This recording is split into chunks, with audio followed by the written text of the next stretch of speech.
Salut tout le monde, bienvenue à l'autre épisode du podcast de Québec Hunter. On est dans la série hors saison, si on veut, parce que la saison 2 est finie. Ce podcast-là va sortir entre la saison 2 et la saison 3. On va en avoir quelques-uns comme ça pour vous là, durant la saison morte là, qui est l'été, là, même s'il y a de la chasse à l'ours. Juste pour pas que vous passiez trop de semaines sans le podcast, parce que je sais qu'il y en a beaucoup qui l'attendent. Merci d'ailleurs. Je vais remercier Atelier QG pour tous les vêtements de la boutique qui sont disponibles sur notre site Internet. Si vous avez besoin de vêtements, que ce soit pour votre compagnie de cuisine, travail, construction, n'importe des casquettes, ils font tout ça, atelierqg.com. Je remercie aussi Brigade Web qui sont les maîtres de l'informatique derrière notre site web, derrière les clips que vous regardez si vous êtes sur TikTok, Facebook, Instagram, etc. Je prends un petit 10-15 secondes pour vous demander si vous appréciez ce qu'on fait. Gênez-vous pas d'aller sur YouTube puis de nous suivre, de vous abonner à notre chaîne. La même chose sur Spotify, la même chose sur Balado Québec parce qu'on est disponible sur toutes ces plateformes-là. Nous autres, c'est comme un petit peu notre bonbon. Plus il y a de monde qui nous suivent, meilleur c'est. Puis peut-être qu'un jour, ce projet-là s'autofinancera si on est chanceux. Hors saison, on a un épisode que je trouve le fun. J'avais comme hâte que les gars m'appellent parce que ça faisait longtemps, mais là, leur projet commence cet été. Fait que, puis j'ai eu la chance, c'est comme un privilège de faire l'essai qu'ils ont fait l'été passé, d'aller participer. Fait qu'on va parler de Lab 45. Je vous fais monter Marcello tout de suite, puis après ça, je vous fais monter la gang de Lab 45. Comment ça va, Marc? Simon, comment ça va? Content de te retrouver en soir. Oui, moi aussi, bien content. Beau line-up à soir. Beaucoup de gens, là. On a un beau show, on a un super beau show Ouais. devant nous autres. Toi, Simon, dis-moi donc, à l'heure de cet enregistrement-là, Simon, tu t'embarques dans quelque chose de spécial. Demain matin, il y a quelque chose au Québec de spécial. Demain matin. Tout mon stock de chasse au dindon est prêt dans le garage. Ça attend rien que le cadran sonne à 3h30 pour que je décolle demain matin. J'ai vraiment hâte. À tous ceux qui écoutent le podcast, probablement que le podcast va sortir pendant la chasse au dindon qui est ouverte. En fait, je suis pas mal certain de ma chasse. Fait que je vous souhaite une bonne chasse au dindon à tout le monde. Il y a même certains de nos participants du podcast que vous allez voir tantôt qui ont triché puis qui sont allés commencer ça en Ontario parce que ça commence plus de bonne heure en Ontario. Je suis un petit peu jaloux. Mais bon.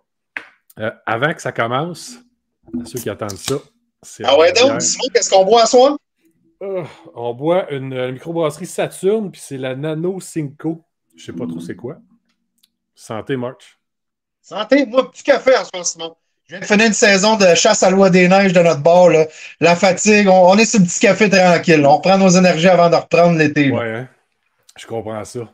Fait que March, moi je suis prêt pour la gang. Ouais, avec, ah ouais, on a fini de jaser, mon pito. Il fallait nous monter ça, ce monde-là. Là. Pat Bernier. Salut Pat, comment ça va? Ça va bien, vous autres, les gars? Super bien, Patrick. JP, en forme? Nice. Yes, top shape, les gars. Content d'être là. Ouais. JP, mon petit doigt m'a dit que tu serais à quelque part, toi aussi, en train de te planifier une chasse au dindon sauvage. Élabore-nous ça avant qu'on parle de votre projet. En effet, là, quand on a su que je participais au podcast ce soir, on a quand même improvisé une connexion Internet parce que je suis présentement en Ontario pour la chasse au dindon. Et puis, normalement, je fais du camping, mais là, ce soir, c'est le petit motel.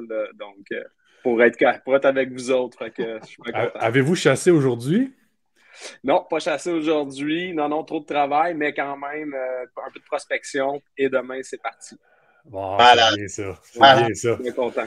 Entre vous deux qui allez au dindon demain, la meilleure des chances, les boys, amusez-vous. Merci, Marc. Merci. Lab 45. Les gars, je veux que vous nous expliquiez c'est quoi ce beau projet-là où j'ai trippé pendant une journée de temps l'été passé.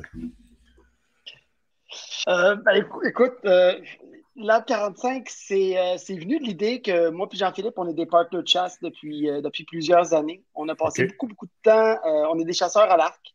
Évidemment, on a chassé à la carabine aussi, mais c'est vraiment l'arc qui nous passionne. Fait qu'on fait des voyages de pêche, on fait des voyages de chasse ensemble. Puis, à chaque fois qu'on est en auto, nous autres, des idées, il en manque jamais.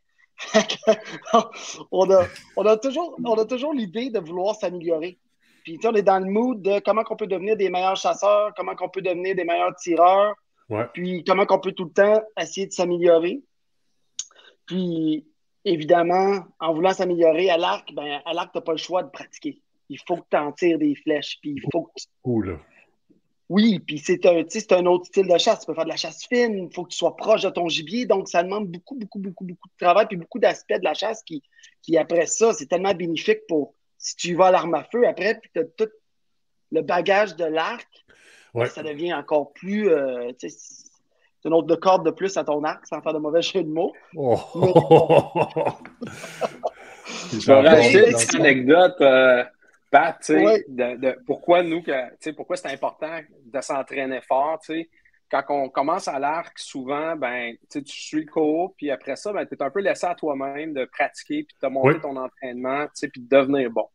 Puis moi, ma première chasse à l'arbalète, elle a été quand même assez marquante dans ma vie, Puis, dans le sens que j'ai pas placé un bon tir.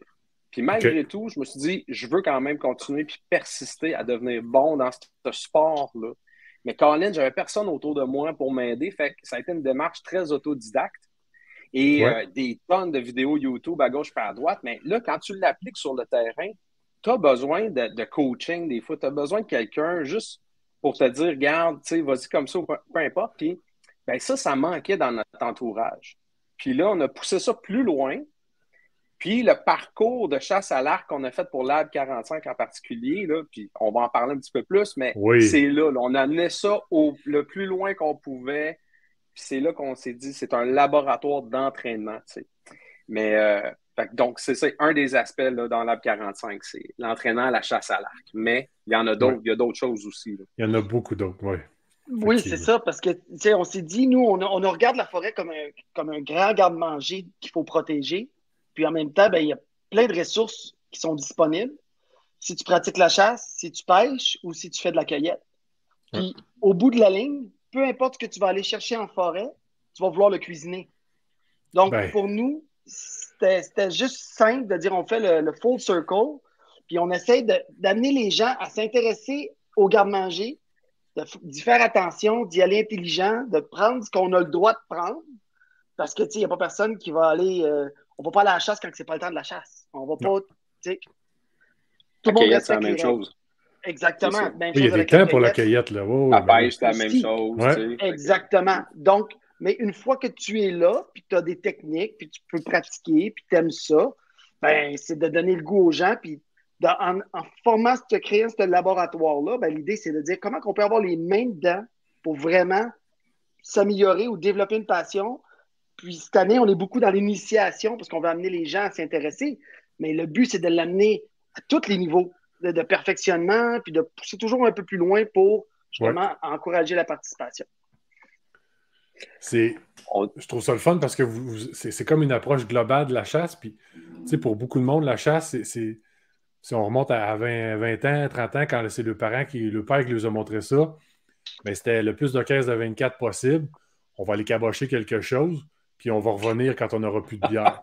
Non, mais c'est pas négatif, parce que. Mais c'est pas. Je dis ça, puis c'est pas négatif parce que c'était comme ça, puis tu sais, clairement, quand je vais à la chasse, j'en amène de la bière. Je suis pas mieux qu'un autre, là. Mais, tu sais, il y a plus que ça. Tu sais, la responsabilité, la pratique, tu sais, tout ce que tu disais, la chasse à l'arc, le défi supplémentaire que ça l'amène, tu sais, si tu vas à la chasse une semaine par année, c'est long avant de prendre l'expérience nécessaire pour dire que tu deviens un chasseur à l'arc efficace. Je pense au chevreuil, au gros gibier. Là. Fait ce que vous apportez, c'est une façon de se pratiquer, d'apprendre hors chasse. Puis ça, je ne suis pas certain qu'il y a ça au Québec en ce moment. D'aller chercher une performance. Ouais. Oui, mais c'est ça, mais c'est de se mettre dans des situations de chasse. C'est ça, parce que les situations de chasse, ça nous prend du temps. On chasse le gros gibier une fois par semaine, une semaine par année à l'arc, une semaine en carabine. Bon, les CEPAC, c'est un autre deal. Si tu tires au sort, tu vas y aller n'importe quand. Mais si tu suis les dates, l'expérience, ça va prendre 10 ans avant que tu te dises hey, là, je suis confiant, j'ai parlé à mon orignal, j'ai trouvé une façon de t'approcher du chevreuil. C'est tout ça, ça prend beaucoup de temps. C'est quoi qu'on peut mettre en place pour faciliter un accélérateur dans tous les domaines pour qu'à la fin, tu te fasses un repas de roi. C'est ça l'objectif. Vous apportez des connaissances de plus les connaissances, parce que si je pense que l'expérience est grandie. Oui, vas-y, tout le monde est là? Oui? Ah. Oui. OK, parfait. Si je peux ajouter, là, il y a une chose qui s'est perdue, puis qui, en tout cas, d'après moi, qui va se perdre encore, c'est que tu l'as dit tantôt, on a tout appris de nos parents au début. Puis il y en a beaucoup aujourd'hui qui chassent pas parce qu'ils n'ont pas personne dans leur famille qui chasse. Puis qui dirait, tabarnouche, ça pourrait m'intéresser, moi, d'avoir ma propre viande, puis de peut-être diminuer ma consommation de viande industrielle, puis d'avoir peut-être un peu de viande dans mon gars, puis d'avoir des produits biologiques, le vrai bio. Ah oui. Puis tu te dis, ouais, mais comment, par où que je pars? C'est là, puis peut-être, nous, Lab 45, on veut devenir une source d'information, d'inspiration, puis de place où ce que tu peux venir t'imprégner, d'apprendre, puis de te donner un guide. C'est le mononcle que tu n'as pas eu. Oui. Ouais. C'est bien dit. C'est très bien dit. C'est vrai, ouais. Les gars, je me mets dans la peau de l'auditoire parce que là, moi, je le sais, j'ai un coup d'avance. Parlez-nous du concept. C'est hallucinant.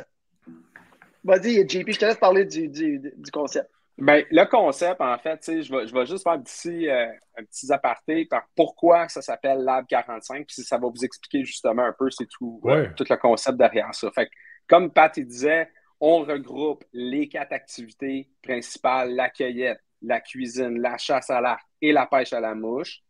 Très important que ça, c'est nos 4 piliers forts. Oui. Et pourquoi Lab? Ben, on s'est dit c'est un laboratoire d'expérience. Le 45e parallèle, ça nous identifie ici. Puis, au Québec, je veux dire. Fait que donc, c'était propre à... C'était ça un peu le concept. Puis après ça, ben, vous avez retrouvé un peu là, dans l'image de marque, là, les tableaux périodiques, etc. Fait que, bref, on est bien content de ça. On s'entoure des experts dans tous ces domaines-là.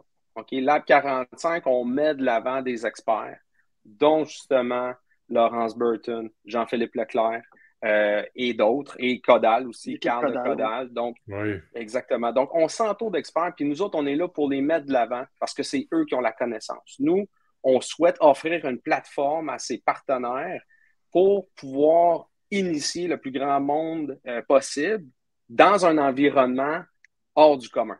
Fait que nous autres, notre challenge, puis notre trip, à Pat et moi, c'est d'inventer, c'est de mettre en place des environnements d'initiation qui sont hors du commun. Fait que c'est pour ça qu'on a un fun fou, puis vous l'avez vu, là, nous autres, on va parler du parcours de chasse à l'arc. C'est comme ça nous coule des veines, là. Mais, tu sais, pour tout le monde, que ce soit pour la pêche à la mouche ou autre, on va toujours vouloir créer des environnements sensationnels, là, tu sais. Puis vous avez bien réussi parce que, puis là, je pense qu'on peut parler un petit peu du parcours de chasse à l'arc. Moi, je l'ai fait l'été passé, puis j'en ai pas d'arc. En passant, je suis en train d'en magasiner une, fait que quand je l'ai, c'est qu'on s'appelle. Mais moi, je l'ai fait à l'arbalète. Parce que, puis je vais revenir à ton point de tantôt, Pat, j'en ai pas de mon oncle qui chasse à l'arc. Moi, j'ai commencé à chasser à l'âge adulte parce qu'il y a quelqu'un qui m'a invité, puis j'ai fait, mon Dieu, ça a l'air le fun, ça, mais il n'y a pas personne qui chasse dans ma famille. Puis j'ai appris la chasse avec un monsieur de 74 ans. Fait que moi, c'était le plus de... Tu sais, je l'ai appris comme dans le temps, là. Fait que cette espèce d'approche globale-là, je ne l'ai pas eue. Tu sais, puis c'est niaiseux, mais quand tu commences à s'intéresser à toutes ces sphères-là en même temps, mais moi, je suis allé porter ma tente de chasse cette semaine pour le dindon qui commence demain. J'ai vu des plantes qui ont poussé, j'ai comme fait, j'ai vu ça dans le livre à Laurence à un moment donné, moi. Mais là, je vais l'amener, mon maudit livre, demain matin, là. Je vais regarder si c'est la même affaire, tu sais. Non, mais ça fait juste augmenter l'expérience d'aller dans le bois. En tout cas, pour moi, là. Fait que le parcours de chasse à l'arc, je l'ai fait à l'arbalète, puis j'ai trouvé ça trippant au bout. Puis là, je ne donnerai pas les punchs, là, mais il y a des scénarios, si on veut. Il y a plein de scénarios avec différents animaux, puis je ne donnerai pas les punchs, là, parce que vous les vivrez vous autres même, c'était écœurant, il y a des belles surprises. Là. Mais ça m'a fait prendre conscience de des choses là, que j'aurais jamais pensé. Là. Je suis moins bon que je pense pour gager les distances à courte distance. Je suis capable... Moi, je suis habitué avec ma carabine, puis un orignal, puis bon, 100, 200 mètres, 300 mètres, ça va. Là, j'ai fait, c'est-tu 45, c'est-tu 35? Puis là, c'était plus la même. Fait que là, tu sais, j'ai travaillé là-dessus. Ah bon. Voilà. Non, mais c'est moi, là. Mais c'est certain que tout le monde qui va aller là va découvrir des choses différentes parce qu'on a toutes des forces et des faiblesses qui ne sont pas les mêmes. Fait que je ne sais pas si vous voulez parler un petit peu plus de votre parcours. Oui. Mon Dieu, ça, comme tu dis, là, on est tellement excités d'en parler. Ben, tu sais, en partant, là, partons dans l'idée que tout le monde a des fois le buck fever. Là, tout le monde a entendu ça. Là. Ouais. Même toi, Marcello, à Sauvagine, là, quand ça commence à débarquer, là, c'est comme tu sens cette dose d'adrénaline-là, d'excitation. Puis il y a des gens qui gèlent, carrément. Puis il y a des gens aussi qui réagissent pas pareil. Puis ils vont jerker, puis ci, puis ça. Puis ça, là, tu l'as vécu une fois, puis ciao, bye, à l'année prochaine. Bon. L'arbre 45, là, nous, là, on remet l'individu dans ce feeling-là. OK? Ouais. On va t'amener à te réaliser que tu es super essoufflé, tu es super stressé. Il y a le facteur temps, là, ne serait-ce qu'un petit sablier ou une cloche qui buzz à côté de toi. Là. Je te jure, là, la scène, il faut que tu la fasses maintenant. Puis si tu ne la fais pas, tu as manqué ta shot. Ben, ça, là, les gars, nous autres, moi et Pat, on le fait dans notre backyard, là. Mais là, on s'est dit, non, c'est bien trop cool. Il faut que les gens l'utilisent. Il faut que les gens s'entraînent puis qu'on les invite à s'entraîner aussi comme ça avec nous autres. Puis, donc, c'est ça. Fait qu'on répète des situations de stress, que ce soit un facteur temps, un compte à rebours, un effort physique. Tu sais, on fait des jumping jacks, tu sais, pas au Lab 45, mais on a d'autres exercices au Lab 45 où est-ce que ça t'amène un peu à être à bout de souffle. Parce que quand il faut que tu décoches, puis il faut que tu contrôles ta respiration, c'est un autre game.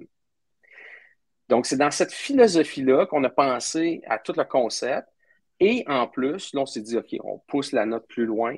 C'est sûr qu'il va y avoir du déplacement. Il va y avoir des cibles qui vont se déplacer et même éviter une flèche. Ah, okay? Celle-là, là. Donc, on essaie de même faire éviter une flèche. Ça a bien été. Oui, ça a bien été. Oui, celle-là, ça a bien été. Ça n'a pas tout bien été, par exemple. C'est hot, là. Vous recréez des vraies situations de chasse, là. C'est vraiment ça. Puis, si tu le vois, si tu le vis pas, puis c'est là que quand tu as terminé le parcours, tu arrives à la chasse, après, tu es tellement plus confiant. Tu te sens tellement plus en tes moyens. Tu te dis, ben, il me semble que j'ai déjà vécu. C'est parce qu'en plus, on brûle pas de punch, on peut le dire, mais on a des scènes animées. Puis on travaille avec des guides, puis le guide, il est là, puis c'est lui qui va t'animer la scène. Puis écoute, si tu n'essaies pas de communiquer puis de faire sortir, ben, il va peut-être pas venir. Fait qu'il faut que tu travailles comme à la chasse. Puis il faut pas que tu sois gêné, tu l'essayes. Puis si c'est toi, si c'est Maheu, c'est Maheu. Puis toi, si c'est l'autre, c'est l'autre. Puis il va te guider vers ça pour que tu puisses aller prendre ta shot. Puis ça fait partie de l'ensemble. La chasse, c'est jamais parfait. Puis quand tu fais du parcours 3D aujourd'hui, c'est toujours parfait. C'est-à-dire, tu retires les pieds à plat, tu regardes ta distance, puis mais c'est pas ça la chasse. Ça se passe jamais comme tu veux, la chasse. Puis dans le fond, ces scénarios-là, ils t'appellent à justement être capable de t'adapter à toutes les situations. Puis, on peut-tu parler de où vous faites ça physiquement? Parce que ça, je pense que ça joue un rôle super important dans le réalisme de la chose. Là. Vous n'êtes pas d'un gymnase, là. Non, c'est ça. C'est qu'en fait, Lab 45, ça se déroule au club de chasse et pêche de Compton. Okay. C'est un club de chasse sur lequel moi je suis membre. C'est un club centenaire. Ça fait depuis 1917 que c'est un club. Okay. Ils ont 20 000 acres. Ils louent une portion des terres de la Domtar. Il y a 129 membres chasseurs. Et puis, ils ont des terres à eux. Puis nous, c'est sur les terres du club qu'on s'installe. Okay. Puis, on marche dans une forêt centenaire. Là. C'est une belle forêt. On marche en forêt. C'est montagneux. Tout ça se passe en forêt. Le dénivelé, il y en a un petit peu, évidemment, parce qu'on fait des tirs en élévation, on tire vers en bas. Mais c'est 4 à 5 km qu'on marche dans la journée. Ça prend 4 heures faire le parcours de 15 scénarios. Quand même. Ça se fait super bien. Oui, tu marches dans des trails de chevreuil. Là. Tu ne marches pas dans des trails de piétons. C'est des trails de chevreuil dans lesquels tu marches. Confirmé que j'avais vu des signes, là, moi, en me promenant. Ça, on pourrait dire, pour ceux qui auraient encore peut-être moins bien compris le concept, c'est quasiment aller jouer au golf, mais versus à l'arc, avec un scénario différent à chaque terrain, disons-le comme ça. Là. Une bonne façon de le dire, en effet.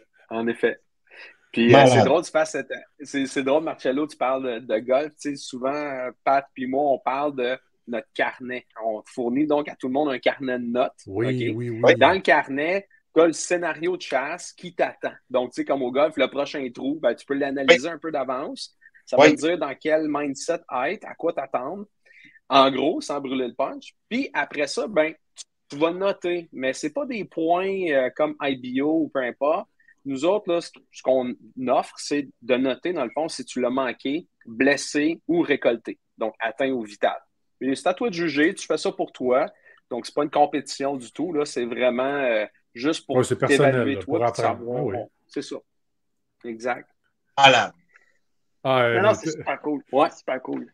Oui, je vais le dire, Marcello était supposé de venir avec moi l'année passée, mais il n'a pas pu venir. Il a manqué quelque chose. C'est Vince qui est venu. Oui, tu me l'avais dit, tu m'as dit, man, ton imprévu, t'as payé le prix parce qu'on a manqué. C'était le fun en maudit. Je me promets bien d'y aller. Ben oui, c'est clair. Puis, vous allez être invités, les gars. Puis, dans le fond, n'importe qui tire avec une flèche, nous, là, on veut les aider. On veut se servir de cette opportunité-là pour les accueillir. Fait que ce soit traditionnel, à l'arc à poulie, à l'arbalète. Ouais. Come on, venez-vous-en, venez essayer, venez comprendre, venez vivre des situations de chasse pour mieux vous préparer pour l'automne. Puis c'est ça un peu l'idée. Puis là, bon, c'est la chasse au dindon. Puis tous mes amis à qui je parle, c'est as-tu amené ton gun? Oui, tu sais, parce que j'ai le droit à 2, je vais faire le premier au gun, mais le deuxième, je vais à l'arc. Tu sais. Fait que, tranquillement, si beaucoup de monde est de plus en plus confiant, ben la satisfaction de récolter une bête à l'arc, c'est quelque chose.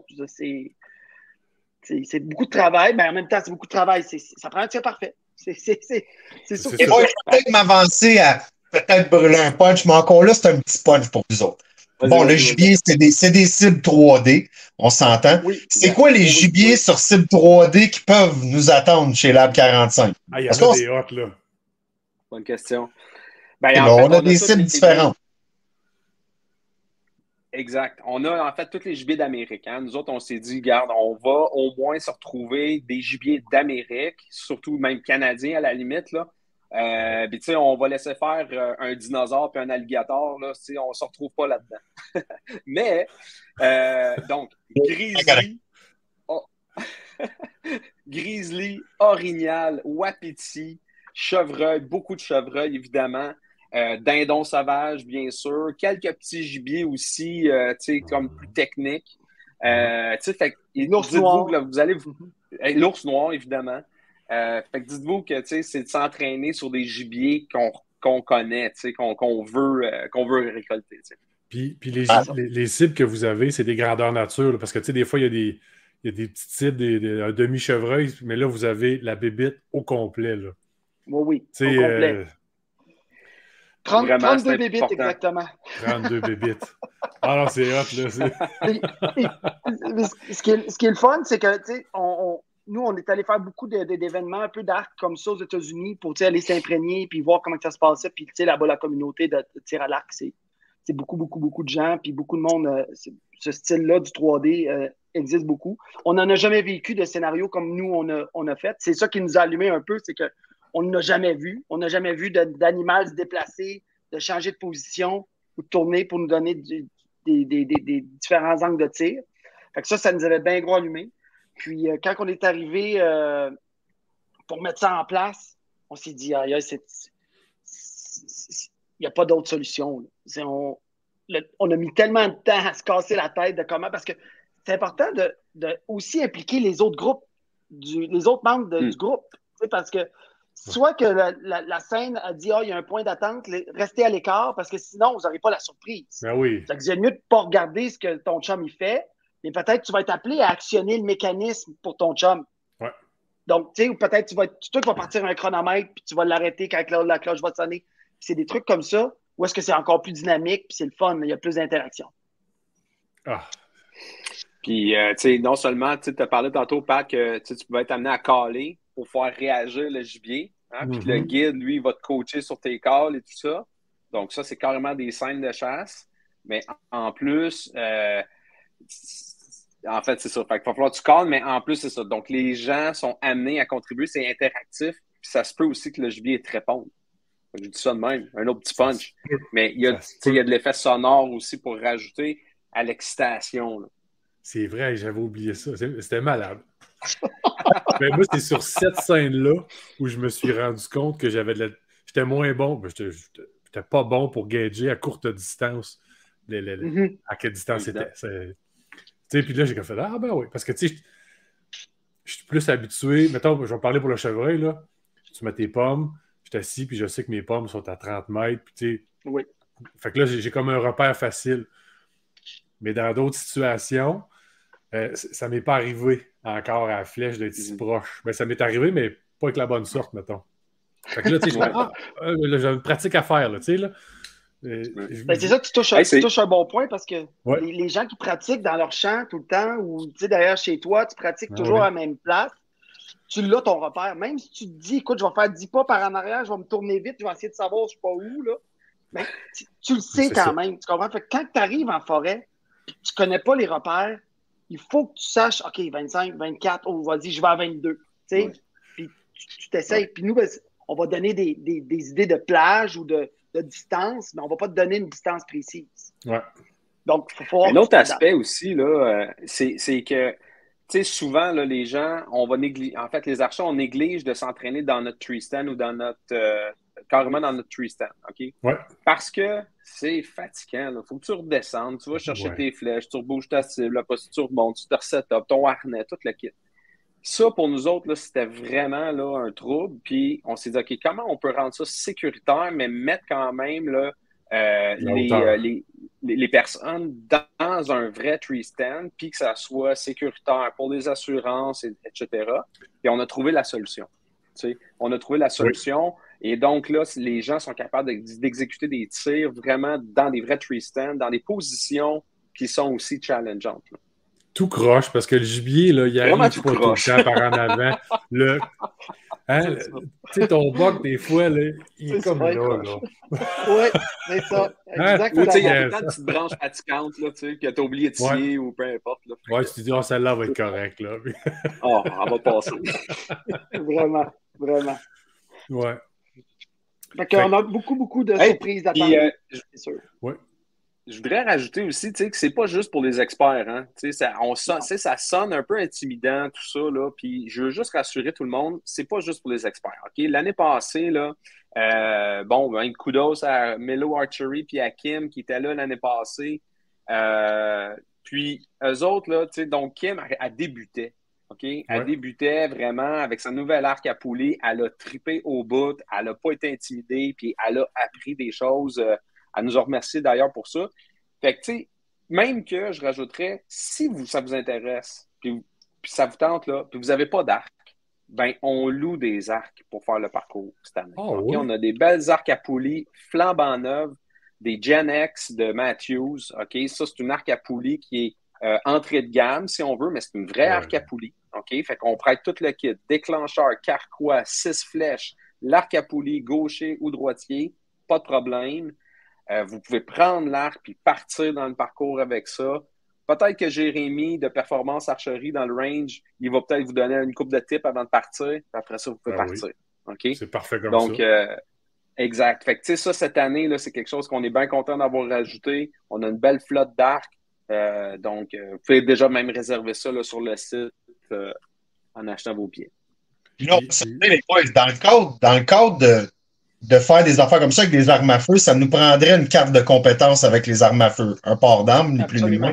Mais là, comme ça, à l'arc, en allant tirer sur des cibles, je veux dire, ma tante Germaine, c'est totalement législature, elle s'en vient chez vous, c'est parti, là.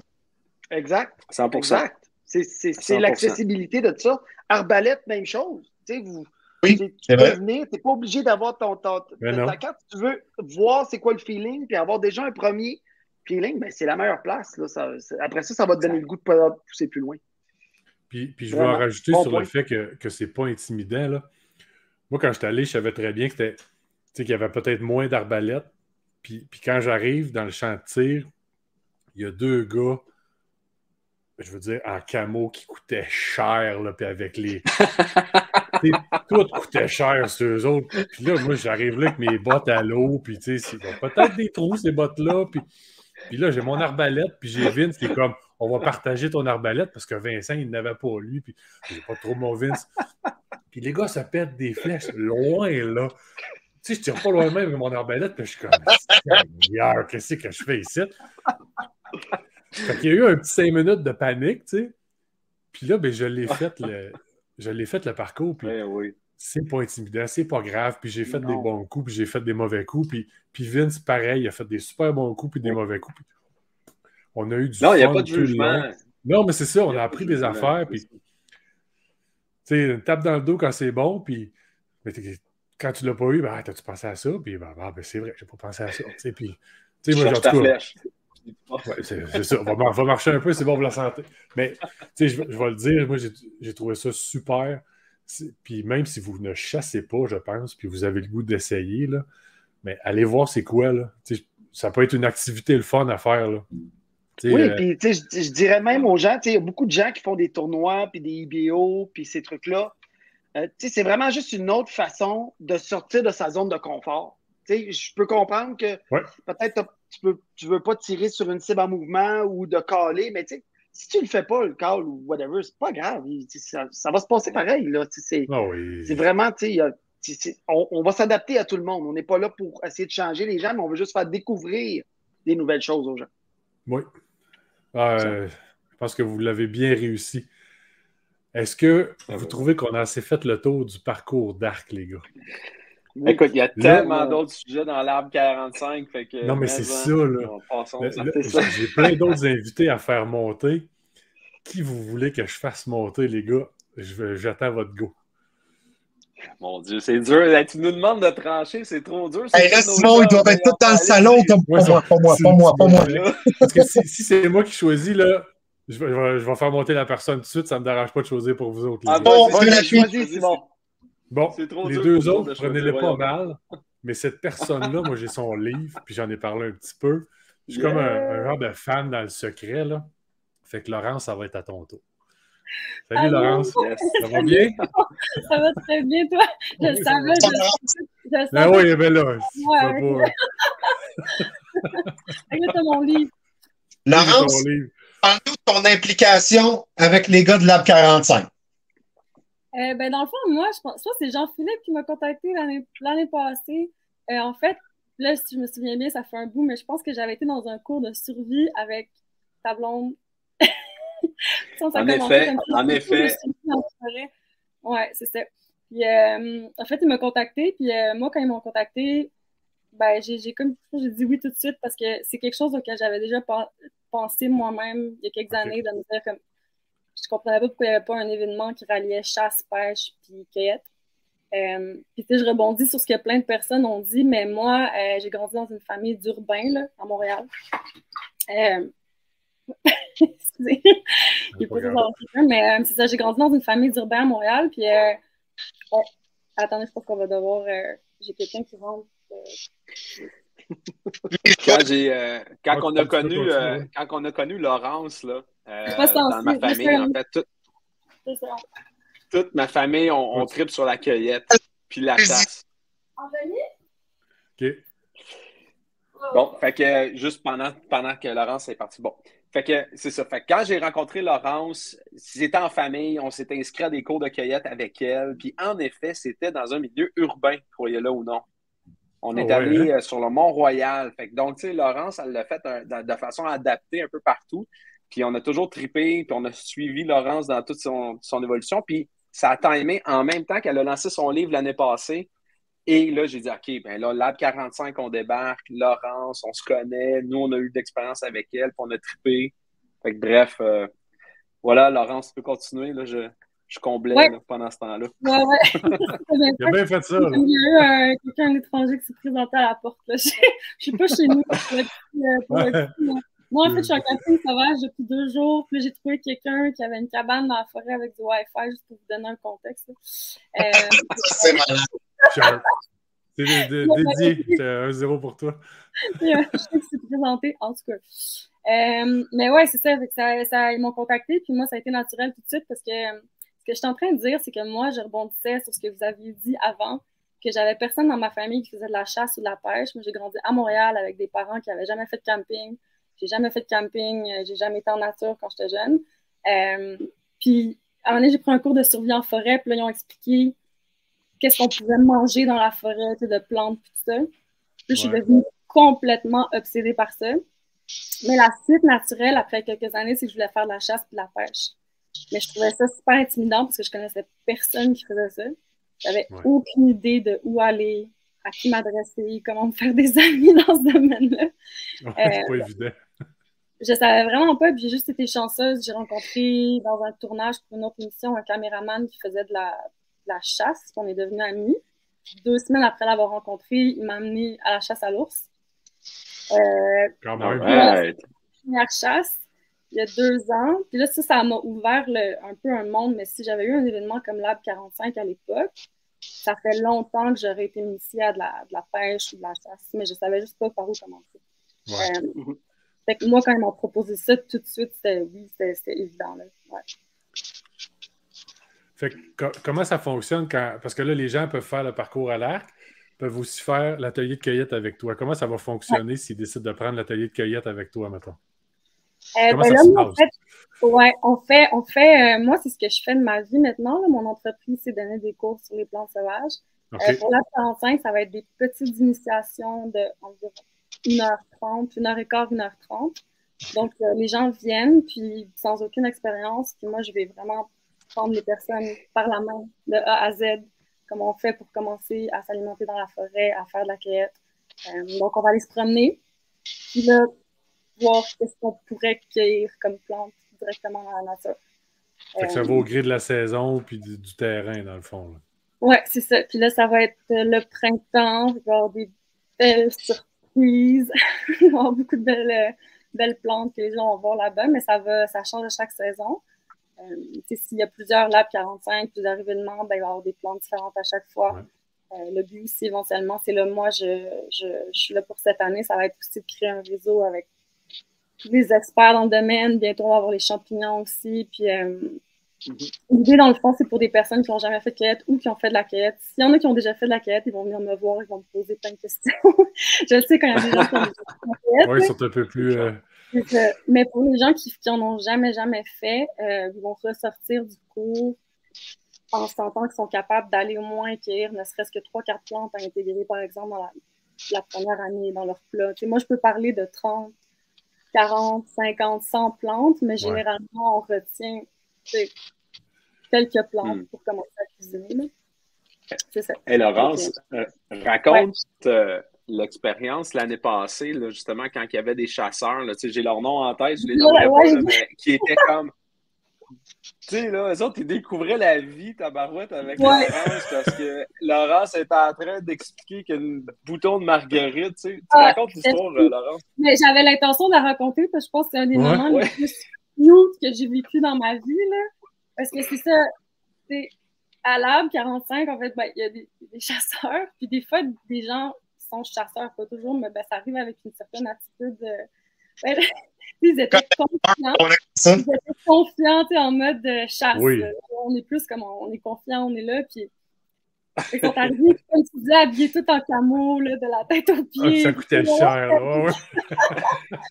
Puis là, le temps passe, puis tu sais, puis au début, puis à la fin, ça passait ils connaissaient pas grand-chose à, littéralement, ils n'osaient plus marcher nulle part. Oui, parce que là, je vais piler dans... Oh mon Dieu, mais là, je vais piler sur la petite fleur de marguerite. Ils faisaient des grandes enjambées pour pas écraser les plantes, parce qu'ils réalisaient qu'ils pouvaient manger tout ça, tu sais. Ça part d'une attitude, on marche vite dans la... Puis à la fin, je vous jure, 2 grands gars en camo qui faisaient des grandes enjambées. C'est vraiment... Pour protéger les plantes, puis des petites pousses. Des fleurs, puis des petites pousses. Mais c'est ça l'idée aussi. Puis moi, c'est pour ça que j'aimais la 45. Puis ce que j'aime beaucoup au niveau chasse, c'est par exemple le fait de devenir bon puis de pratiquer, ça fait en sorte que la chasse est plus éthique. Puis là, c'est l'idée aussi de juste qu'on commence à connaître la forêt. Puis ça devient un peu comme notre jardin ou notre maison, on en prend plus soin. On sait, nous, notre maison, on en prend soin, notre jardin, on en prend soin. On se retrouve dans des lieux publics. On en prend soin ou pas selon comment on vit. Mais là, une fois qu'on a l'impression qu'on appartient, que la forêt, qu'on est plus comme à la maison en forêt, les gens vont vouloir les protéger beaucoup plus comme les 2 chasseurs qui n'osaient plus marcher nulle part. Ouais, c'est ça. Hey, faire du chemin là-dessus, moi. Moi, je suis un papa de 3 petits garçons. Ils sont moyens, là. Ils sont quand même assez... Ils sont faits sur le long si vous m'avez déjà vu debout. tu dis, moi, je les initie à la chasse, puis je me dis, plus ils connaissent ça, plus ils vont apprécier la nature. Puis, c'est sûr que dans ma tête en arrière, je me dis, ils vont peut-être la protéger un petit peu plus aussi. Ouais. Est-ce que moi, je pourrais décider d'amener mes boys à l'AB 45? Est-ce qu'il y a des restrictions d'âge? Comment ça fonctionne? Non, il n'y a aucune restriction d'âge. C'est sûr qu'on tire de l'arc, mais l'âge minimum, c'est 12 ans. Donc, à partir de 12 ans, tu peux faire tous les ateliers si tu veux. Tu peux être accompagné d'un parent. C'est sûr que pour le tir à l'arc, on demande d'être accompagné d'un parent. Mais si tu fais l'atelier de pêche à la mouche, les gars de Caudal, ils ont déjà enseigné à des enfants plus petits que ça à pêcher à la mouche. Je suis pas inquiète. C'est ça. C'est vraiment une question. Puis c'est pour ça aussi qu'on tire dans le tarif, pour nous, c'était important d'avoir un prix de relève parce que faut les intéresser. Il faut que ça soit moins cher pour les plus jeunes pour venir avec les parents. C'est d'ouvrir cette porte-là de la forêt aux enfants. Je pense que c'est une richesse qu'on leur donne puis qu'on donne aux générations futures parce que, comme tu disais, Laurence, si tu aimes ça un peu plus, tu vas le protéger. C'est pas hypocrite, mais il y a une raison pourquoi les chasseurs contribuent tant au fonds de conservation de la nature. Mais c'est parce qu'on y va dedans puis qu'on aime ça. Est-ce que je peux rebondir là-dessus? Oui, vas-y. Oui, mais ça, je trouve ça vraiment important parce qu'en fait, moi, je donne des cours de cueillette, sur les plantes. Je me retrouve à avoir beaucoup de gens plus peut-être végétariens ou véganes ou peu importe. Puis, quand j'ai commencé, moi, dans le milieu de la chasse, une des choses qui m'a le plus étonnée, c'est de voir à quel point, en fait, les chasseurs étaient parmi les plus grands protecteurs de la forêt. Puis après avoir eu peut-être pas tous, mais je pense qu'il y a quand même une certaine... Oui. Mais là, je parle, moi, qui viens d'un milieu de cueillette, il y a une certaine image de la chasse que, comme tu disais, dans le temps, si on sort une caisse de 24, ben c'est ça. Mais là, moi, j'ai eu des discussions avec des gens qui veulent vraiment protéger la forêt parce que, justement, ils se nourrissent dans la forêt. Ouais. Ça vient avec cette protection-là. Puis cette image-là de la chasse, je trouve qu'on la voit pas souvent. En tout cas, elle aurait ce serait une chose que ce soit plus mis en valeur, cette image-là. Oui. Puis je pense que les éléments de la 45, ça peut faire ça un peu. Je pense que oui, là, je pense que c'est un grand pas d'aller là-dedans. Mais tu dis qu'on ne la voit pas nécessairement, mais c'est parce que le public qui ne chasse pas. C'est ça. Ce qu'on entend souvent, c'est mais tu chasses, tu le tues, fait que tu ne l'aimes pas. Genre, tu ne comprends pas à quel point j'aime le chevreuil que je viens de tirer. Là. Puis moi, puis l'autre. C'est une dualité qui est comme pas explicable si tu ne l'as pas fait. Là. J'ai déjà essayé de trouver des mots, puis j'en ai pas assez. Là. Moi, je les ai trouvés, les mots. Tu le sais, dans le cadre, j'ai un service de guide, dans le cadre de mes métiers professionnels. Je me suis préfabriqué une phrase avec les années. J'aime dire que les chasseurs n'arrachent rien à la nature. On contribue à un maintien et à un équilibre d'un cheptel de la nature, tu comprends? Puis en date, cette petite phrase-là, en tant que chasseur, m'a jamais vraiment... Personne ne m'a fait de jambette avec ça, mais c'est vrai, on est des gestionnaires de tout ça. Je comprends que des fois, moi aussi, ça m'est déjà arrivé d'abattre un animal. Ben oui, mon petit cœur fait comme mais c'est pour une cause. C'est en éradiquant certains, tu donnes l'espace à d'autres, puis c'est bien correct, c'est comme ça qu'on maintient une chaîne naturelle en santé, là, tu sais. Ouais. Laurence, moi, j'avais un petit quelque chose avant qu'on passe.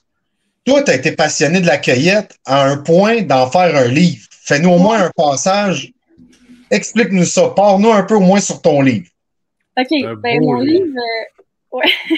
Parce que là, c'est une grosse pointure. Là. Être passionné dans quelque chose et vraiment embarquer dans l'enseignement, parce qu'un livre, c'est de l'enseignement qu'on y met là-dedans. C'est tout qu'un défi, là. Ben là, moi, pour commencer, je peux dire que je suis une geek, là. Complètement une geek, là. Je suis née dans les livres, il faut dire. Ma mère était libraire. Moi, toutes mes journées scolaires, quand j'étais petite, j'ai passé dans des librairies. Puis à Noël, j'écrivais des livres que je donnais aux gens en cadeau. L'idée de faire un livre, c'est... Je suis née avec, je pense. Là.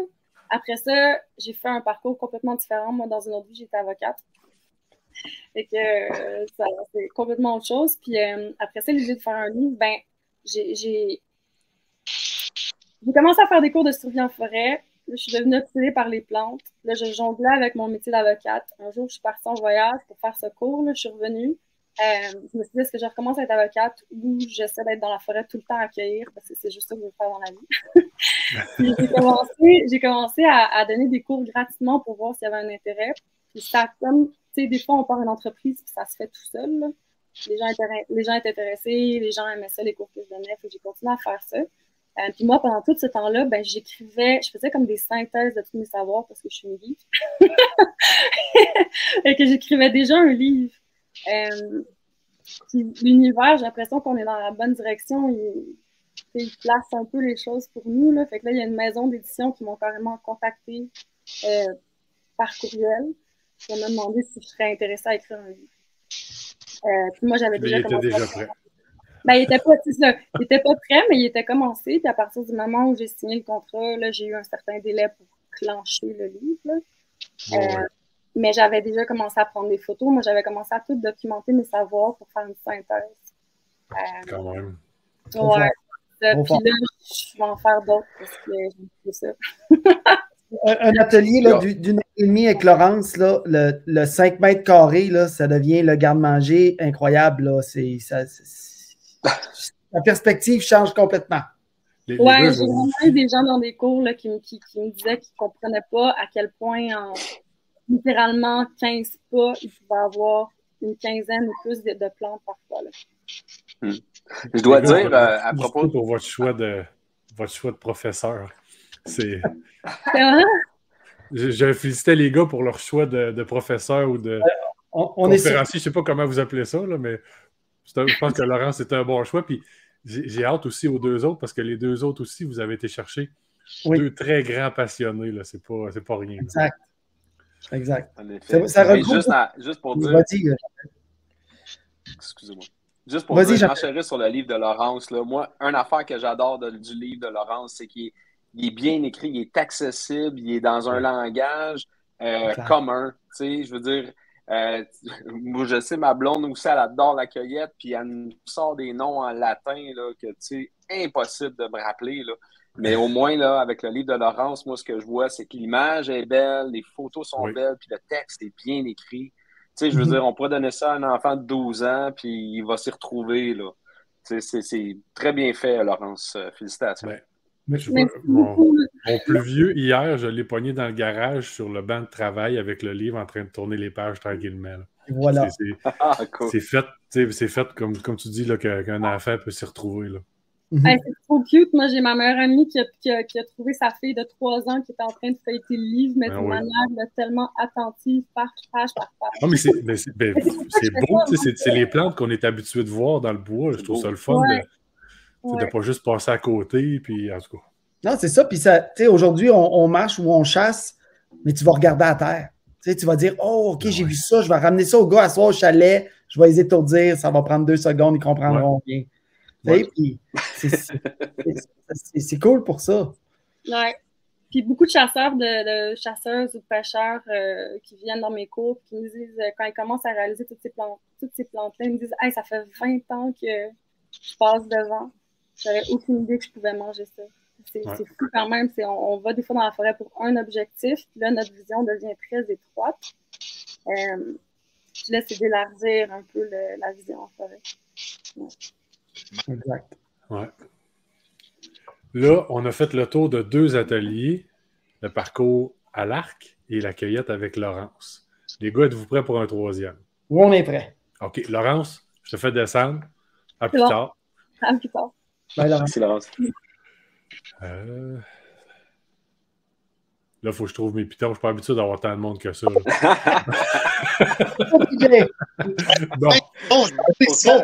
je te le lance de même. Pourquoi on ne remonte pas Laurence? Ça fera comme moi, on fera la pancarte. Ça reste de même tranquillement. Ça l'amène une bonne question. Pourquoi pas? On le fait en famille. À la fin, on va tout avoir la gang ensemble. Oui. Remonte-nous Laurence. Ça va être là. Bonjour, Laurence. Marcello, j'aime ton idée. Ben oui, à la fin, on va tout avoir la famille. Montre-nous le prochain. Bon. Là, je me garde... Mon Dieu. OK. On va se garder la bouffe pour la fin parce que c'est ça qui finit la journée. C'est-tu correct? Exact. Jeff, un beau build-up. Un beau build-up. Carl de Codal. Salut, comment ça va? Hey, ça va, vous autres? Ça va bien. Super bien, Carl. Pas pire parce que tu nous écoutes depuis tantôt, mais le monde D'abord, ils ne te voyaient pas ou ils ne t'entendaient pas parce que tu étais comme caché en bas. Là. C'est drôle parce que je fais plein de liens avec la pêche à la mouche. C'est pour l'atelier de pêche. L'atelier de pêche à la mouche que Caudal donne, c'est mis en partenariat avec la gang de Lab 45. Je vois plein de liens avec la cueillette. Nous autres, on marche dans le bois, puis les animaux, on les croise, on les voit. C'est tout le temps fascinant aussi. Puis, la gestion du cheptel aussi, puis de la ressource est très importante aussi là-dedans. Ben oui, puis dans le poisson aussi, là, quand on dit gestion du cheptel, tout le monde se dit les chevreuils, puis la RTLB, puis les orignaux qui commencent à avoir moins de bocs, mais il n'y a pas juste ça. Là, je veux dire, il y a les saumons atlantiques, il y a toutes sortes de poissons auxquels il faut faire attention. Là. Puis, dans la pêche à la mouche, on a tendance à penser que c'est pour le saumon, c'est pour la truite, mais la pêche à la mouche, c'est vraiment pour toutes les espèces. Là. Je vous dirais qu'il y a l'esturgeon, que c'est un petit peu plus dur, là, que j'ai jamais réussi. Mais sinon, on imite de la carpe allemande, du musky, du brochet, les achigans, l'épisosté osseux. Il y a une grande variété d'espèces qu'on peut prendre dans la pêche à la mouche. Ouais. Oui, c'est ça. C'est vraiment c'est un art, puis tous ces poissons-là, c'est un autre feeling sur le bout d'une canne. C'est carrément différent du spinning, c'est autre chose. Il y a des pêcheurs qui vont vraiment se spécialiser, là, vraiment, qui vont pêcher que le musky ou que la carpe ou que le saumon d'Atlantique. Nous autres, on aime ça pêcher vraiment tout. Ouais. Ça étire la saison, c'est le fun. On peut pêcher pas mal plus longtemps. Oui. Je suis personnellement un pêcheur à la mouche. Puis je vais faire un parallèle à l'arc du début où on disait il y a souvent personne pour te montrer comment chasser à l'arc ou comment chasser. Lab 45 amène cette espèce d'univers d'apprentissage-là pour la chasse. Moi, j'ai appris à pêcher à la mouche avec le vidéo qui venait dans mon kit de canne à mouche. Ça venait avec un DVD là, dans le temps tu mettais ça dans le lecteur DVD. Parce que j'habitais sur la Côte-Nord dans le temps, puis là, tout le monde m'a parlé des saumons. J'étais comme, moi, j'aime ça, le saumon. Je vais essayer d'en attraper un. Fait que j'ai appris comme ça.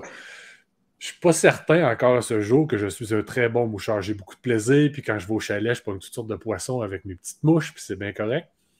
Mais, tu sais, pour moi, que ça fait longtemps qu'il fait ça, je pense que chez Lab 45, j'aurais quelque chose à apprendre, tu sais, des techniques de professionnels. Parce que là, tout ce que je fais, c'est sortir ma belle grande canne verte puis m'amuser. Mais, tu sais, il y a toujours un petit peu plus que ça qu'on peut aller chercher, je pense. Puis bravo encore à Lab 45 parce que je ramène ça à moi. Puis je suis certain que ceux qui nous écoutent, vous êtes capables de trouver des petites choses. Ben oui, je pourrais peut-être aller chercher ça, puis aller chercher ça. Je trouve ça super le fun que quelque chose qui est aussi technique que la pêche à la mouche, mais vous ayez un atelier pour ça. Bravo les gars. C'est vraiment, vraiment cher. C'est le fun. Il y a un gros retour à la nature. La COVID, ça n'a pas été génial. Là. Ça n'a pas été la meilleure partie de la vie là, jusqu'à maintenant, mais ça a quand même apporté ça, là, que les gens sont retournés dans les forêts, puis ils sont retournés, puis à la place d'aller à Cuba, mais on va aller un petit peu plus dans notre petit Québec, puis on va voyager, puis ça va être le plaisant. Puis il y a plein de plans d'eau aussi qu'on peut visiter grâce à ça. Moi, il y a une phrase que je dis tout le temps, c'est la pêche à la mouche, c'est pas compliqué, mais c'est complexe. Ça veut dire qu'il y a des choses, des notions de base qu'on doit apprendre si on veut réussir à se développer puis à devenir meilleur. Fait que oui, avec Lab 45, c'est vraiment une initiation qu'on fait, mais c'est vraiment d'apprendre les bases correctement pour ensuite pouvoir évoluer de bonne manière. Ça veut dire que quelqu'un qui pêche déjà un peu à la mouche, qui sort ça une fin de semaine par été, ou même un peu plus, puis qui a de la difficulté au niveau de son lancer, qui lance à 40, 50 pieds, puis là, boum, il y a un mur. Mais des fois, juste se replacer, apprendre la base correctement, ça va nous permettre de pouvoir ouvrir les fenêtres très, très grandes. Ouais. Puis, je pense qu'on parlait tantôt de Laurence, qui est une spécialiste de cueillette. Caudal, vous êtes assez spécialiste en termes de pêche à la mouche. Là. Je pense qu'on s'est parlé un petit peu avant. Vous enseignez à grandeur de la province, là, la pêche à la mouche. Oui. Caudal, c'est une très, très belle gang. Pour vrai, c'est Philippe et moi qui ont fondé ça, mais On a développé ça. Là. Cette année, c'est notre 15e anniversaire. Ça fait plus de 20 ans qu'on est enseignant dans la pêche à la mouche. Ça fait 15 ans que Caudal existe. Ah, félicitations. Une belle réussite. Ouais. On est très content de la gang. C'est ça qui est... On est allé chercher avec les années des bons pédagogues puis des personnalités le fun, attachantes, oui. où les gens vont créer un lien avec cette personne-là, puis suivre ensuite. Fait que moi, il y a des clients là que ça fait 15 ans, puis on se voit, puis on se parle, puis même on va pêcher ensemble aujourd'hui. Là, c'est tout le temps plaisant. Très cool. Fait que même ça, on a 20 instructeurs un peu partout dans le Québec. Fait qu'on couvre un très, très grand territoire. C'est le fun. Fait que juste aller sur le site puis tout ça. Mais c'est pour ça que là, mes instructeurs de la Rive-Sud, quand je leur ai parlé de Lab 45, ils ont dit « Ah, ben, go! » Fait que, oui. J'ai des instructeurs passionnés, des méchants bons pédagogues qui vont pouvoir aller montrer à la gang qui vont s'inscrire à Lab 45 comment les rudiments de la pêche à la mouche. Carl, projette-moi dans ton atelier. Là, j'ai compris avec les boys tantôt le parcours. On a compris avec Laurence, la cueillette. Explique-moi, projette-moi. J'arrive dans ton domaine chez Lab 45. On fait quoi? On est-tu sur le bord d'un lac? On est-tu en classe? Parle-moi de ton atelier là-bas. Au début, il faut comprendre un petit peu dans quoi on s'embarque. Okay? Tantôt, on parlait de golf. Là. C'est un petit peu la même affaire. Si tu n'as jamais vu de golf, tu as juste vu Tiger Woods frapper des balles, je te montre un fer 7, tu ne sais pas ce que c'est. Fait qu'on va montrer c'est quoi une canne numéro 5, une canne numéro 8, à quoi ça sert, c'est quoi l'utilisation, comment c'est fait une soie, pourquoi ça flotte, est-ce que ça flotte tout le temps, est-ce qu'on peut caler, à combien de profond on peut aller avec une canne à mouche, avec une soie, avec notre, du doré, là, c'est très rare que ça va venir à la surface, là, on va aller le chercher en profondeur. Ouais. C'est 150 pieds de profondeur, pas nécessairement, mais est-ce que je suis capable d'aller dans des 60 pieds de creux? Effectivement, oui, je suis capable. Je suis capable d'aller dans du 30 pieds, fait que vraiment un grand range de tout ça. Fait que bien comprendre ça, après ça, le moulinet, comment monter la canne, comment bien se retrouver, quelques nœuds pour pouvoir se retrouver. Tu sais, pas une panoplie de nœuds, là, on n'est pas en compétition de celui qui connaissent le plus de nœuds, des nœuds importants. Ensuite, la technique, parce que là, j'en parlais, là, les notions de base, comment lancer, parce que c'est l'essentiel de la pêche à la mouche. On va apprendre à lancer, mais c'est beau de savoir comment lancer, mais après ça, comment pêcher. Puis ça, c'est souvent ça que dans les cours, on apprend moins. On apprend à lancer, c'est bien beau. Puis là, les gens arrivent sur un plan d'eau, puis ils savent plus quoi faire. Fait qu'on va se retrouver aux abords d'un plan d'eau, puis on va mettre des mouches dans l'eau. Puis on va montrer comment pêcher, comment réussir à prendre du poisson. Après ça, the sky is the limit. On peut pêcher ce qu'on veut, puis quand on veut surtout, parce que la pêche à la mouche, sans face, c'est super accessible. Tu embarques dans tes culottes, puis tu rentres dans l'eau. À la limite, culotte, tu laisses ces roches, puis tu lances dans le lac, sur le bout du quai, on y va, let's go. Même en chaloupe, en canot, tu peux moucher partout. C'est pas de problème. Ah ben oui. Sur le bord d'un quai. Lab 45, cette année, Lab 45, là, c'est au club de chasse de Compton. C'est en rivière qu'on va se pratiquer. Donc, où il y a une rivière puis il y a un petit lac, je pense. C'est ça, Pat? Non, ça va être plutôt une rivière, mais c'est une rivière. C'est une rivière, hein? OK. Oui. Puis la rivière n'est pas profonde, puis il y a de la truite dedans, fait que peut-être que ça va finir, puis vous allez attraper un poisson aussi. Dans le fond, c'est un résumé, un condensé de ce qu'on voit vraiment dans nos cours. Okay. C'est sûr que dans nos cours, là, c'est une journée complète. C'est poussé un peu plus, il y a plus d'affaires, c'est un peu plus pointilleux sur certaines types de pêche un peu plus particulières. Mais avec Lab 45, on va être capable de starter les gens, de donner une passion. Quelqu'un qui n'a jamais essayé ça ou quelqu'un qui veut replacer des petites affaires, ça va être parfait. Tu sais, puis moi, je ne suis pas un grand adepte du « Hey, on mouche pendant 2h30, on va se faire mal au bras. » Là. Parce que quand on pêche dans une rivière, on lance, quelques lancers, on lance, on pêche, on reste dans l'eau. Là, OK, il se passe comme rien, mais on est en train de pêcher. Après ça, on lance. On n'est pas tout le temps en train de swinguer dans les airs. On va se faire mal au coude, à l'épaule. Tu sais, beaucoup de gens qui pratiquent en gymnase. Moi, je suis moins un adepte de gymnase justement à cause de ça. Tu sais. On pratique un petit 5 minutes, on arrête, on jase. Un autre petit 5 minutes, tu sais, quelque chose d'intelligent. Puis il faut que les gens assimilent ce qu'on leur dit aussi en même temps. Pas trop garocher d'informations, juste qu'on a de nécessaire.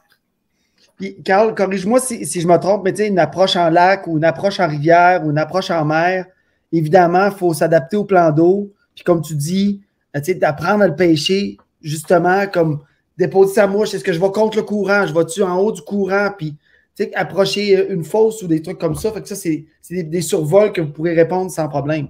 Bien, on y va avec les approches de base. Dans le fond, il y a 2 approches de base. Là. Il y a une approche à la sèche, puis une à la noyée, donc à la mouche qui flotte, puis à la mouche en dessous de l'eau. On part avec ça, là, puis juste avec ça, tu sais, souvent, moi, je vois des moucheurs, là, ils restent les 2 pieds à la même place pendant toute la journée, puis ils lancent tout le temps à la même place. On va préférer pouvoir avoir une approche beaucoup plus technique, puis c'est le genre d'affaires qu'on apprend dans ces événements-là. Nice. Très nice, effectivement. Après ça, sky's the limit.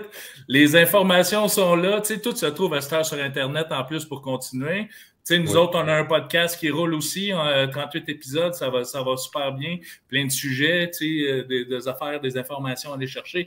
Nous autres, parle-nous de ton podcast. Gêne-toi pas, parle-nous de ton podcast, comment il se nomme? Ben, c'est le podcast Codal, là, ça se trouve sur, comme vous autres, là, sur Balado puis sur Spotify. Ouais. Tu sais, c'est 38 épisodes à date, plusieurs sujets, plusieurs entrevues, très cosy aussi, comme vous autres, une petite bière, on jase, on développe sur des sujets, c'était le fun, puis tu sais, c'est pas tout le temps moi, des fois c'est Raphaël, Luc qui ont fait une solide job au départ. Puis là, à un moment donné, vous le savez, c'est prenant, là, des fois, ben là, on a switché. Je sais pas de quoi tu parles. C'est pas exact. Mais, tu sais, il va super bien, là, ça reach bien. Les gens aiment ça, je pense. On a des super beaux commentaires. Puis je vous dirais qu'en général, là, c'est un épisode par mois. Là, on a un petit rush, là, on en a mis aux 2 semaines parce qu'on en a beaucoup d'enregistrés, puis on voulait les passer avant que la saison commence. Ouais. Mais là, pendant la saison, ça va tomber un par mois. Là. Okay. Oui, je vais vous présenter mes excuses. Je ne le connaissais pas, celui-là. Mais là, ça se peut que je l'écoute dans le char en allant travailler. On s'en reparle, parce que moi aussi, là, je suis allé voir Québec Hunter. Moi aussi, je vais me mettre cool. Là-dessus. On en fera un ensemble à un moment donné, si tu veux. Voilà. Simon, toute cette histoire-là me donne faim. Et tu sais quoi? Ouais, hein? Les gars de Lab 45 ne se sont pas arrêtés juste à de la cueillette ou de la pêche ou au parcours. Ils ont pensé à un aspect bouffe, disons-le de même. Fais-nous les monter, lui. C'est beau ce que tu dis, Marc. Il fait ses choses sont un peu pour de rien. Ça va bien, Jeff? Salut, les gars. Ça va bien, merci. Oui. Jeff, tu donnes la portion cuisine sauvage. Je ne sais pas si je le dis comme il faut, mais l'atelier cuisine sauvage de Lab 45. Est-ce que c'est ça? Cette année, l'an dernier, quand on a fait la version rodage bêta, c'était parti OK, on a vu que j'avais tout préparé, j'avais fait la bouffe. Et puis, il y a aussi le côté, c'est parce que pour que les gens puissent mettre la main à la pâte, faire les feux, on s'est rendu compte que pour l'autre personne, c'était beaucoup de choses. Fait que moi, cette année, je vois plus être du côté organisation, logistique, m'assurer que celui qui va cuisiner avec nous cette année, Jean-Philippe Leclerc, manque de rien pendant qu'il est avec les gens qui vont être à l'atelier. Puis s'assurer que s'il y a un feu, s'il manque de bois, fait que je vois vraiment être comme son plongeur de course, si vous voulez. Rodé comme un restaurant. C'est ça, puis c'est tellement une affaire intense. Tu vois, l'année passée, on avait préparé, moi j'ai tellement capoté sur les braseros qu'on utilise. J'avais cuisiné 5 services, je voyais ça un peu comme vraiment, on va se faire une soirée de fondue sur le bord de la rivière. Finalement, il pleuvait des côtes, il faisait 3 degrés. C'était assez intense parce qu'il faut composer avec les éléments tout le temps. Fait que là, on s'est dit, si on est 2, on est capable de gérer toutes sortes d'affaires. Fait que c'est vraiment, c'est la vie. Hein. La forêt, c'est la vie directe sur l'élément. Il faut s'ajuster à ce qu'on trouve aussi. Fait qu'on s'est rendu compte qu'on n'est jamais trop pour y arriver. Oui. Ben, moi, je vais te dire, j'étais là aussi pour le souper, là, qui a probablement été ma partie préférée parce que on n'a pas eu le temps de jaser. Non, mais c'est vrai qu'il mouillait, il faisait fret. J'étais content d'avoir ramené ma petite doudoune. Les braseros, c'est une espèce de... C'est des genres de plaques de cuisson là, avec un feu en dessous pour que les gens comprennent. On a fait à manger là-dessus. C'était délicieux, là.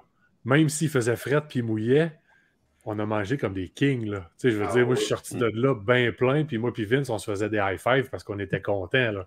Tu sais, dans les pires conditions, là, il aurait pu neiger, là, je ne sais pas où grêler, là. Mais de toute façon, on est... tous ceux qui font du plein air, tout est accentué, tu sais. Fait que la bouffe, c'est toujours la destination finale. Quand tu as faim, c'est toujours meilleur quand on cuisine dehors.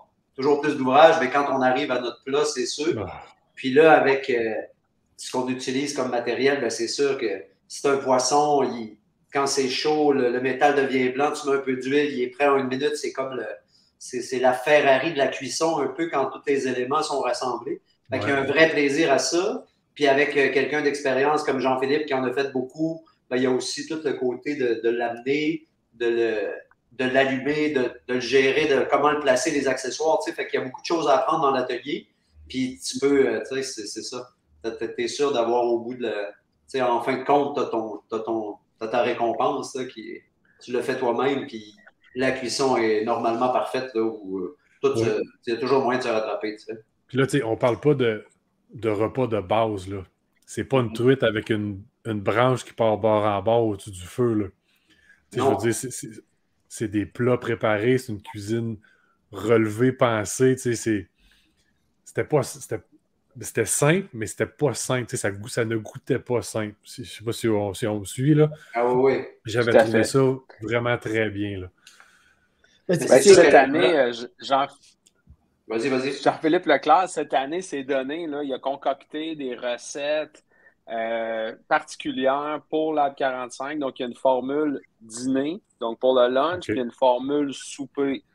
OK? Fait que peut-être, JF, tu voudrais nous parler un peu du menu, là, qu'est-ce qu'il y avait en tête? Ben oui, parce que là l'idée, c'est aussi, tu sais, probablement que l'atelier survit, qu'on cuisine ce qu'on trouve, ce qu'on cueille, il y aurait son sens aussi. Mais là, on se fait quand même le volet manger, c'est l'idée de réussir à donner, si tu es un amateur de gibier ou un amateur de cuisine sur le feu, ben, on fait affaire avec un professionnel qui va être capable de donner les techniques de cuisine, comme je disais tantôt, l'organisation. Puis lui, ben, Jean-Philippe, c'est un cuisinier c'est un cuisinier professionnel, c'est un cuisinier de haut niveau. Fait que là, tant qu'à passer quelques heures avec les gens, on fait un repas complet de A à Z avec des garnitures qui ont déjà... Fait qu'on travaille des herbes, s'il y a de la cueillette autour. Fait que, on est sûr d'avoir quelque chose de bon, puis il y a toujours moyen de le bonifier avec le volet cueillette. On va avoir des champignons sauvages. Fait qu'on travaille tous des éléments sauvages, mais on ne compte pas sur la cueillette et sur la pêche pour y arriver. On se fait tout un snack, on a déjà tout sur place. Ça, c'est mon travail un peu finalement, d'apporter, d'avoir tous les trucs. Puis là, c'est mis de l'avant par un professionnel, puis les gens mangent, puis ils repartent avec ce qu'ils ont appris, puis ils ont vu des façons d'apprêter des aliments sauvages. C'est important de mentionner que les gens, ils vont concocter la recette de A à Z. Donc, les éléments sont tous là, mais on suit le chef pour voir comment on prépare le chimichurri, comment on apprête notre viande, comment on installe notre feu, est-ce qu'il faut qu'on ait beaucoup de braise, pas de braise, c'est quoi le meilleur bois. Puis c'est là qu'on comprend que la cuisine sur le feu, c'est pas un barbecue. Tu sais, c'est pas du gaz que tu mets. Là. Tu joues avec une flamme, il y a une intensité, puis il n'y a pas de on-off. Fait qu'il faut que tu gères ton feu, puis après ça, tu l'approches, puis ça change complètement toute la dynamique. Ouais. Ça fait que tu vis plus le moment présent. Là. Ah, tu viens dans le jus. Tu ne garages pas quelque chose dans le four. Là. Tu finis toujours dans le jus avec un projet de main. C'est clair. C'est sûr, soit tu échappes ton steak à côté, il faut que tu ailles le rincer dans la rivière. Oh ben, t'as trop mis de bois, faut que tu coupes dessus, t'en es pas assez, t'es à genoux, t'as fumé d'en face, ta blonde prend des photos, c'est sûr. Souris, je te vois pas bien. Non, mais c'est clair. C'est beaucoup le plaisir de la faire. On est dehors à genoux, dans un beau lieu, il faut s'ajuster à la température. S'il fait beau, on est tous en mode vacances. S'il fait pas beau, on se ramasse en dessous de l'abri. On est plus en mode, tu sais, on a fumé d'en face, peu importe la façon dont ça se passe. L'expérience est toujours complète. C'est toujours le fun. À partir du moment que tu aimes ça, être dehors et être dans l'élément. C'est ça. Moi, j'ai appris à cuisiner Moi, j'ai appris à cuisiner comme guide de plein air, puis c'est toujours là que je suis le meilleur. Peu importe la condition, à un moment donné, tu viens dans ton moment, puis quand tu aimes ça, c'est extraordinaire. Ouais. Le concept de Lab 45, c'est ça. T'es hands-on, t'as les mains dedans, tu le fais toi-même, mets un chef comme JP Leclerc qui est avec toi, puis qui t'informe ses ingrédients, qui t'informe sur la viande, sur les poissons qu'on va cuire. Puis à la fin, tu es content d'avoir réalisé une recette de chef dans des conditions comme JF décrit en ce moment. C'est ça l'exploit là, de tabarouette, ça a bien sorti, ma recette a bien sorti. Tu sais. C'est une journée complète, là. Oui. Si je peux ajouter rapidement, moi, j'ai déjà collaboré avec Jean-Philippe Leclerc, le cuisinier, dans d'autres événements. Puis c'est intéressant parce que lui, justement, il a déjà sa base, il a déjà ses recettes.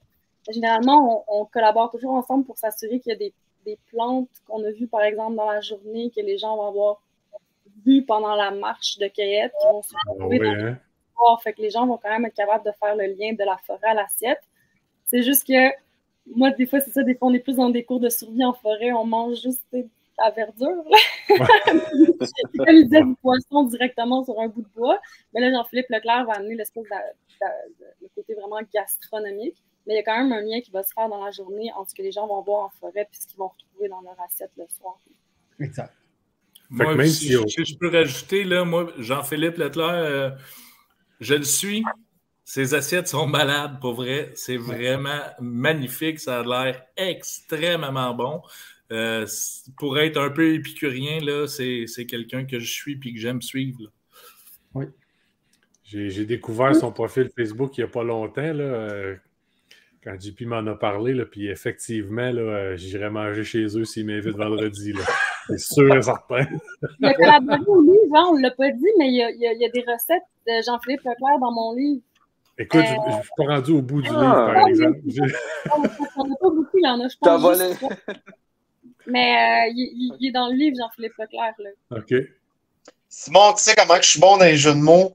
Oh. Au-delà des recettes de ce chef Leclerc, qui, j'avoue, écoute, ça a l'air d'être l'unanimité, je pense que la meilleure recette de l'équipe de Lab 45, eh bien, c'est tous ces participants qu'on a ici à soir qui font une recette gagnante. Je vous félicite, gang. Vous avez un estifi de beau projet. J'ai malheureusement ce mandat-là chez Québec Hunter d'être le chronométier. Hein? Moi, je fais la pancarte, j'ose un peu, puis j'ai le chronométier. On va s'enligner vers le mot de la fin. Je vous félicite chacun et chacune pour votre concept de malade, honnêtement. J'ai deux seules petites questions avant vraiment de vous lâcher pour le dernier remerciement. Laurence, où est-ce qu'on peut, quel est le titre de ton livre et où on peut le retrouver? Alors, le titre de mon livre, c'est Un goût de forêt. Où est-ce qu'on peut le retrouver? Laurence Burton. Puis il se retrouve partout, en fait, dans toutes les grandes librairies, Renaud-Bré, Archambault. Il y a plein de sites qui le vendent en ligne aussi. Fait que vous avez juste à chercher Un goût de forêt, Laurence Burton, vous allez le trouver. Là. Il est au Renaud-Bré. On va aussi en avoir sur le site des livres. On va en vendre sur le site, à l'événement. Malade. Pat, JP, j'ai eu, par l'entremise d'un de mes clients, la chasse à Loi des Neiges, j'en ai fait part avant l'entrée du podcast, m'a montré une bande-annonce de Lab 45. Où est-ce qu'on retrouve cette bande-annonce? Lab45.ca, c'est le site web de l'événement. Tout est là, tout part de là, la billetterie, les vidéos, tout s'y retrouve. Malade. Messieurs, en mon nom personnel et mesdames, je vous félicite. Vous avez un fichu de beau projet dans les mains. Je vous souhaite une longue vie dans cette belle aventure. Simon, je te laisse le mot de la fin. That's it. Marc, merci. Lab 45, vous êtes sur Facebook, vous êtes sur Instagram et il y a le site web qu'on a mentionné tantôt. La gang qui nous écoutez, si vous avez de la misère à les trouver, faites comme d'habitude, écrivez-moi. Je vais vous envoyer le lien, ça va me faire plaisir. JP Pat, je l'ai dit au début de l'épisode, puis c'était pas faux. J'avais hâte qu'on le fasse parce que je trouve donc que c'est une belle idée que vous avez eue.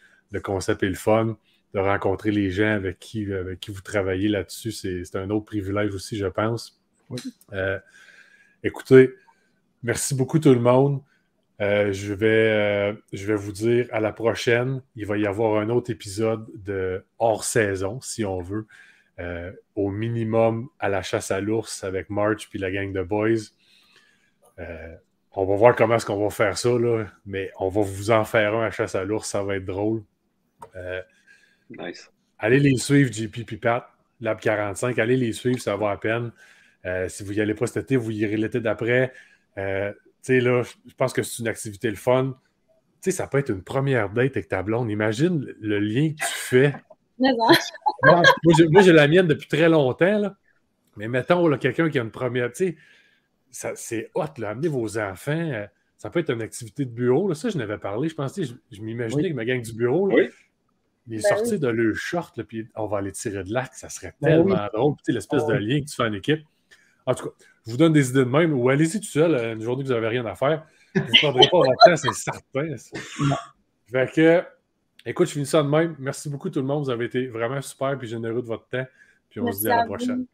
Merci beaucoup, les gars. Merci les gars. Bye tout le monde. Salut. Bye.